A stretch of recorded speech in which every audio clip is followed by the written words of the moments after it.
आज बच्चों मैं आप लोगों को संतुलित आहार के बारे में बताने जा रही हूँ। भोजन मनुष्य की सभी आवश्यकताओं में से एक अति महत्वपूर्ण आवश्यकता है, जिसके बिना जीवन को अधिक दिनों तक नहीं जा सकता। प्रकृति ने मानव जन्म से पहले ही उसके पोषण की व्यवस्था माता के स्तनों में दूध भरकर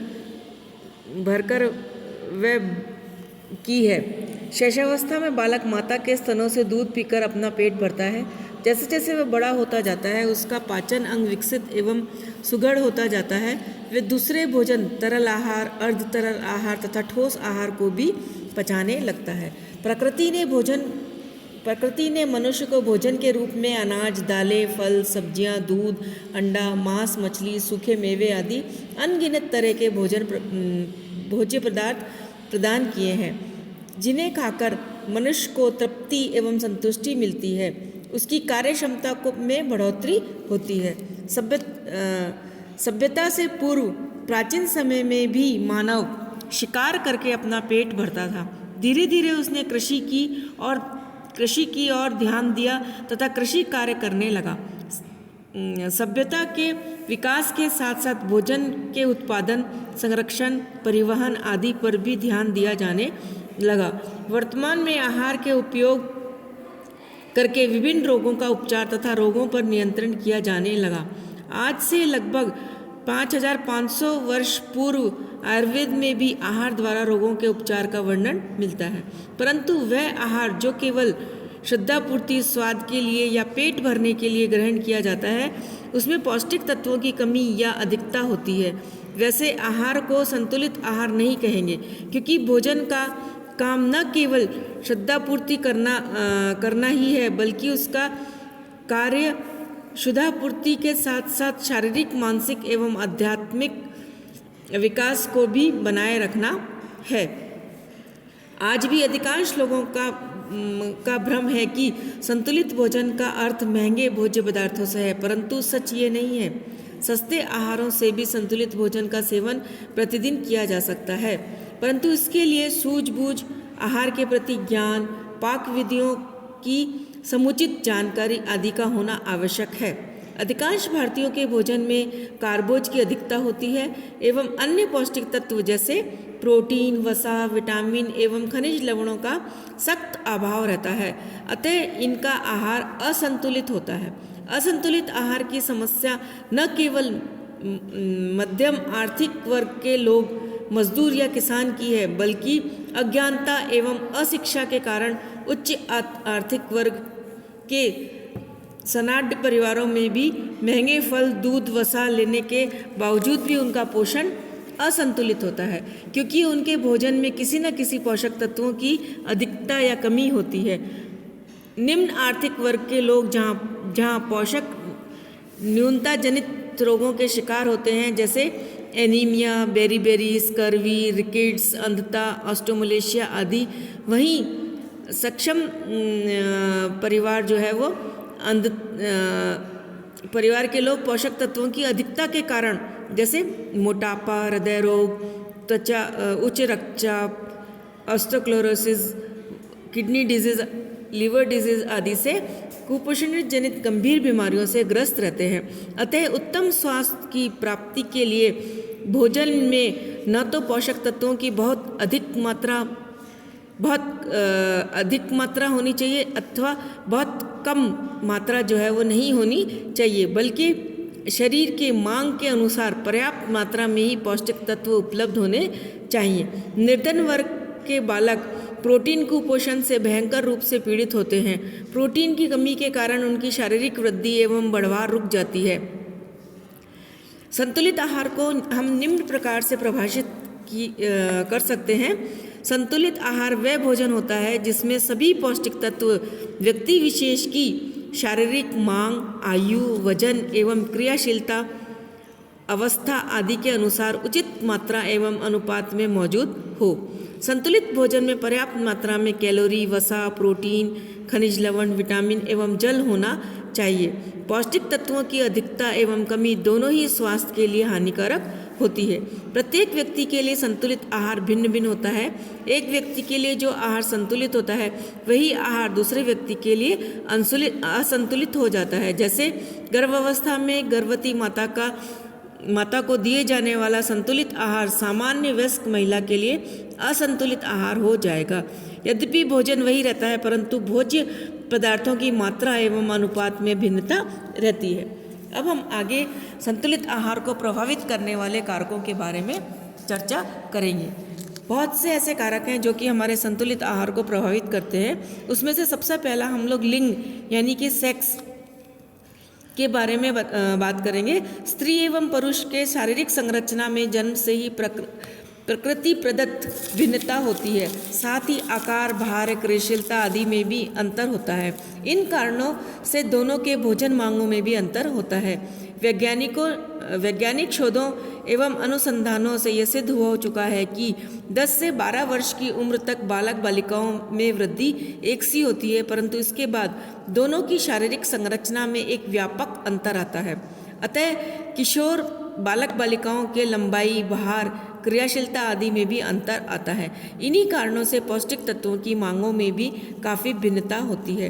प्रौढ़ अवस्था में स्त्री की अपेक्षा पुरुष का शरीर भार, लंबाई, शरीर का क्षेत्रफल, आकार, क्रियाशीलता आदि अधिक होता है। इस कारण पुरुषों को महिलाओं की अपेक्षा अधिक पौष्टिक तत्वों की आवश्यकता होती है।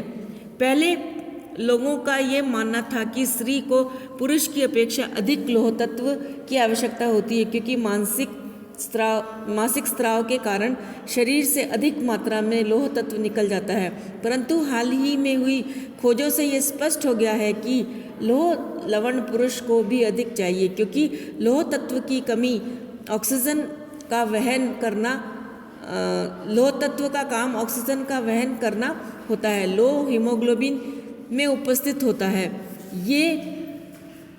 ये ऑक्सीजन परिवहन के लिए अति आवश्यक होता है। ऑक्सीजन की आवश्यकता शरीर के क्षेत्रफल के अनुसार होता है। पुरुष के शरीर का क्षेत्रफल अधिक होता है, अतः उन्हें अधिक मात्रा में लौह तत्व की आवश्यकता होती है। दूसरा है उम्र। संतुलित आहार को प्रभावित करने वाले कारकों में से उम्र भी एक महत्वपूर्ण कारक है। शिशुओं तथा बढ़ते बालकों में सभी पौष्टिक तत्वों की मांग बढ़ जाती है। शैशवावस्था, बालावस्था तथा किशोरावस्था में शारीरिक वृद्धि एवं विकास तीव्र गति से होता है। शैशवावस्था में सभी अवस्थाओं से अधिक तीव्रतर गति से शारीरिक वृद्धि होती है। शारीरिक वृद्धि का क्रम देखें तो स्पष्ट ज्ञात होता है कि 0 से 12 माह तक की उम्र तक सर्वाधिक शारीरिक विकास होता है। जन्म के समय जिस बालक का वजन 3 किलोग्राम होता है, 6 माह में वही बालक दुगना वजन यानी कि 6 किलोग्राम का हो जाता है तथा 12 माह तक का बालक अपने जन्म के वजन से 3 गुना तक वजन अर्थात 9 किलोग्राम तक वजन प्राप्त कर लेता है। इसके बाद भी 1 से 5 वर्ष की उम्र तक बालक का शारीरिक विकास तीव्र गति से अधिक होता है। इसके बाद के वर्ष में विकास की गति धीमी या थोड़ी मंद हो जाती है तथा किशोरावस्था में फिर से बढ़ जाती है। प्रौढ़ावस्था में शारीरिक बढ़वार रुक जाती है, परंतु शरीर में होने वाली टूट-फूट का पुनः निर्माण हेतु प्रोटीन की आवश्यकता होती है। प्रौढ़ावस्था में सभी भोज्य पदार्थ पर्याप्त मात्रा में होने चाहिए। वृद्धावस्था में शारीरिक वृद्धि तो रुक ही जाती है, साथ ही शरीर भी शिथिल एवं निष्क्रिय हो जाता है। शरीर में नए कोषों एवं तंतुओं का निर्माण नहीं होता है, साथ ही कोषों में टूट-फूट भी अधिक होती है। परिणामतः विनाशात्मक क्रिया बढ़ जाती है। बुढ़ापे में शरीर पर कई रोगों का कब्जा भी हो जाता है। अतः वृद्धावस्था में सुरक्षात्मक एवं शरीर निर्माणात्मक तत्वों जैसे कि प्रोटीन, विटामिन, खनिज लवण की अधिक आवश्यकता होती है। तीसरा कारक है शारीरिक क्रियाशीलता। पौष्टिक तत्वों की मांग व्यक्ति की शारीरिक क्रियाशीलता पर निर्भर करती है। शारीरिक परिश्रम के आधार पर क्रियाशीलता को 3 भागों में बांटा गया है: अधिक क्रियाशील व्यक्ति, मध्यम क्रियाशील व्यक्ति एवं साधारण क्रियाशील व्यक्ति। तो इनका कार्य है, उस कार्य के अनुसार इनकी पौष्टिक मांगें भी घट बढ़ जाती हैं। चौथा है स्वास्थ्य। शरीर के पौष्टिक तत्वों की मांग स्वास्थ्य पर भी निर्भर करती है। बीमार बीमारी की स्थिति में शरीर में क्रियाशीलता कम हो जाती है, परंतु कुछ बीमारियों में किन्हीं किन्हीं पोषक तत्वों की मांग बढ़ जाती है, जो किन्हीं की और किन्हीं की घट जाती है। पहले लोगों को ऐसा विश्वास था कि बीमारी की अवस्था में व्यक्ति को कम ऊर्जा की आवश्यकता होती है, परंतु कई बीमारियों की अवस्था में आधार्य चयापचय दर बढ़ जाती है, जैसे बुखार की दशा में, तथा शरीर के कोशों एवं तंतुओं में भी अधिक टूट फूट होता है। अतः शरीर निर्माणात्मक एवं सुरक्षात्मक तत्वों की अधिक आवश्यकता होती है। हाँ, भोजन के स्वरूप में अवश्य अंतर आ जाता है, जैसे ठोस आहार के स्थान पर अर्ध तरल या तरल आहार दिया जाता है। रोग की स्थिति के अनुसार पौष्टिक तत्वों की मांग निर्भर करती है। इसका अब नेक्स्ट जो है वो जलवायु एवं मौसम। प्रदेशों में रहने वाले लोगों को गर्म प्रदेशों में रहने वाले लोगों की अपेक्षा अधिक ऊर्जा की आवश्यकता होती है, क्योंकि सर्दी के मौसम में शरीर को सर्दी से बचने हेतु तथा शरीर के ताप को सुरक्षित रखने एवं बढ़ाने हेतु अधिक ऊर्जा चाहिए होती है। अतः उनके भोजन में वसा एवं कार्बोयुक्त भोजन की अधिकता होती है। गर्म प्रदेशों में लोगों को कम ऊर्जा की जरूरत होती है। यदि वे भी ठंडे प्रदेशों के लोगों की तरह ही ऊर्जा उत्पादक भोजन का सेवन करने लगें तो शीघ्र ही मोटापा के शिकार हो जाएंगे। नेक्स्ट है विशिष्ट शारीरिक अवस्था। कुछ विशेष शारीरिक अवस्थाओं की दशा में, जैसे गर्भावस्था एवं धात्री अवस्था, दुर्घटना के बाद, शल्य क्रिया यानी ऑपरेशन के बाद शरीर में पौष्टिक तत्वों की मांग साधारण अवस्था से बढ़ जाती है। गर्भावस्था, गर्भकाल में माता द्वारा ग्रहण किया गया भोजन से ही गर्भस्थ शिशु का विकास होता है। गर्भकाल में एक साथ ही 2 जीवों का पोषण होता है, इसलिए पोषक तत्वों की मांग बढ़ जाती है। यदि गर्भावस्था में माता अपर्याप्त भोजन ग्रहण करती है तो शिशु का पूर्ण विकास नहीं हो पाता है। वह रक्त अल्पता जैसे एनीमिया, पोषण न्यूनतम जनित बीमारियों से ग्रसित हो जाता है। शिशु का भार कम हो जाता है। कम वजन के शिशु का जन्म होता है, इसलिए गर्भकाल में पोषण मांग बढ़ जाती है। धात्री अवस्था, जन्म के बाद शिशु का पोषण माता के दूध से होता है।